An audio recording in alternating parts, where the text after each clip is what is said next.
Hi everybody, Rach here. Today for April being Foot Awareness Month, we're just going to talk a little bit about neutral ankle and knee and hip alignment. I'm going to show you 3 exercises you can do to help strengthen your feet.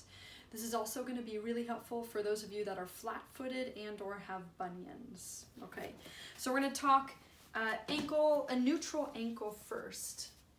Okay, so next time you're sitting at the grocery store, notice how you're standing and see if you can come a little bit closer to what we call neutral ankle and hips. Being a plumb line, starting at our true hip joint, not the outsides of our hips, but where our bones meet our pelvis, our thigh bones meet our pelvis. If we're to drop a plumb line coming right through the knees and coming out through the second toe, okay? So can you get a little bit closer to that? Whether your knees turn in or out, whether your feet turn in or out, can you bring yourself a little bit closer to this neutral stance? First exercise I'm gonna have you do, and it's really more of a stretch, stretching what we call the intrinsic muscles of the feet. Those are the muscles on the inside of your feet.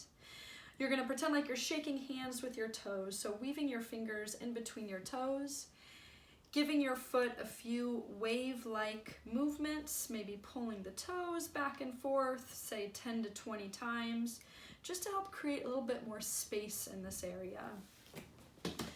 You can then use any kind of a ball. I like the spiky ball because adding texture to your feet is always a plus.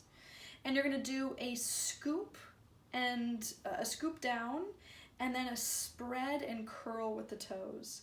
Okay, notice when I scoop my toes down, I'm not curling the toes, I'm scooping the toes down. So I'm really using, where I feel this is right in the center of the arch of my foot.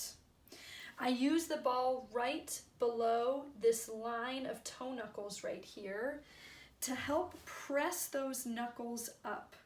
In most of today's modern shoes, they actually lift our toes in an up position and they depress our toe knuckles down.